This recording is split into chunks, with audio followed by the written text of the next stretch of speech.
अपने गुरुदेव महादेव का चर्चा करने जा रही हूँ। चर्चा को स्वीकार करना और पसंद आए तो मेरे चैनल को सब्सक्राइब करें।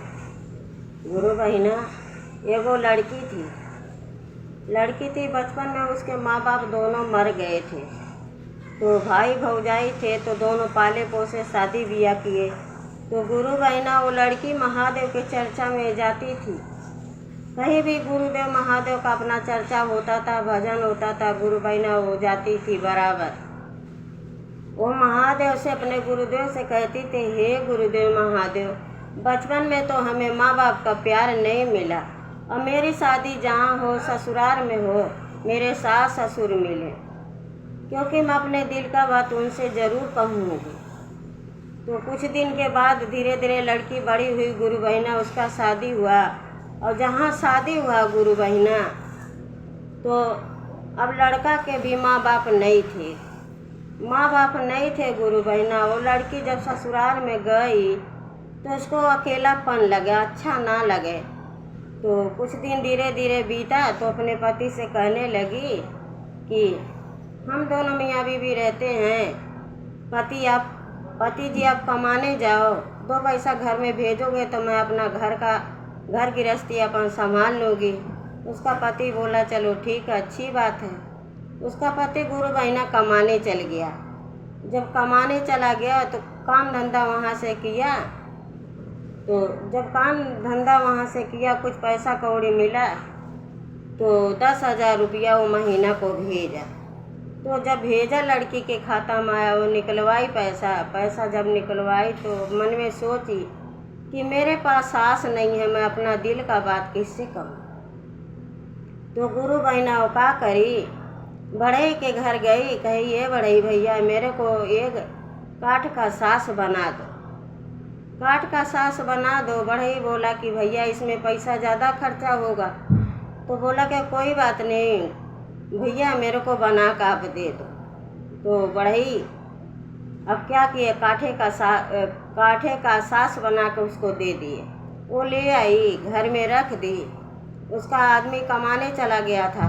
वो क्या करती थी, कोई चीज़ खाना पीना अगर बनाना होता था तो जाती थी, वो काठ का जो सास बनवाई थी उसी से अपना बात करती थी, बातचीत उसी से करती थी, माँ खाना क्या बनाऊं। तो फिर अपने मन को कहती हैं ये तो काठ का सास है, क्या बोलेंगी, माँ मैं सब्जी रोटी बना लूँ। तो फिर अपने मन को कह रही हाँ जाके बना लो। फिर आती थी, खाना ना बनाती थी, करती थी गुरु बहिना। तो ऐसे करते करते कुछ दिन के बाद उसका पति जब आया कमा के, तो पूछा ये क्या है। तो वो लड़की बोली कि मेरी सास है, कोई काम करती हूँ तो मैं अपने सास से पूछ के करती हूँ। तो वो लड़का बोला कि बताओ काठ का सास क्या बोलेगी, तेरा काठ के कहीं सास बनती है।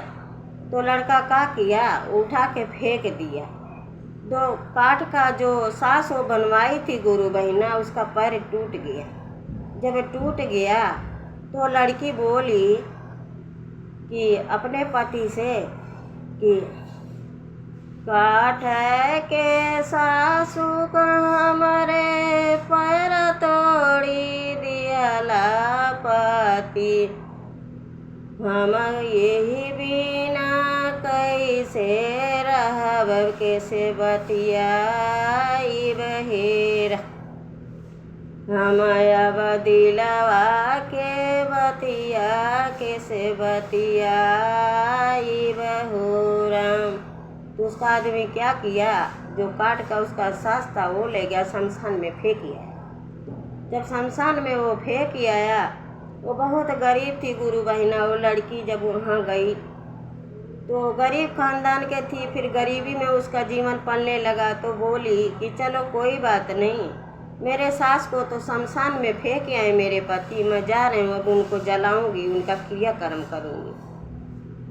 अब जब रात बीता 12 बजे तो क्या करी, शमशान में गई और लकड़ी तोड़ के सारा इकट्ठा करी और सास को आगे लगा दी, जलने लगी सास जलने लगी। जला के अब रात हो गया तो क्या करे, तो एक पेड़ के नीचे वो जाके, खुदरा पेड़ था उसी के नीचे वो छुप गई। कह रही अब सुबह होगा तब जाऊंगी।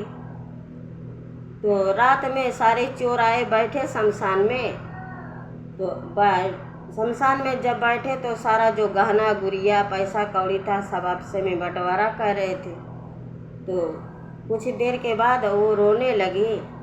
काठ के सासू हमरा पति जी फेंकियो दियल, अब हम दिल के बतिया के से कहबयो राम। जब चोरवा सब सुने गुरु बहिना तो का किए कहे सोच रहे हैं अपने मन में कि शमशान में से सारी चुड़ैलियाँ अब जग गई हैं, चलो यहाँ से भागो। अब जब शमशान में उन्हें बांट रहे थे तो जब सारे चोर भाग गए गुरु बहिना, तो लड़की का करी अपने जो आंचल में था आंचल फाड़ के और सारा का करी जेवर गहना पैसा कौड़ी गुरु बहिना और सारा बांध ली और सवेरे होके अपने घर पे आई। तो उसका पति जब सवेरे उठा तो बोला तू रात में कहाँ थी? तो बोली मैं अपने सास का अग्नि संस्कार करने गई थी शमशान में। तो बोला शमशान में? तो बोली हाँ। तो अग्नि संस्कार करी। अब वो धन दौलत जो गहना गुड़िया पैसा कौड़ी मिला उसी से गुड़िया का क्रियाक्रम करी गुरु बहिना। महादेव उसका भी दिन पलटा दिए, भोलेनाथ उसको सद्बुद्धि ज्ञान दे दिए। हर हर महादेव, घर घर महादेव। हे गुरु बहिना, मेरा चर्चा आपको अगर अच्छा लगा हो गुरु बहिना तो मेरे चैनल को सब्सक्राइब करें।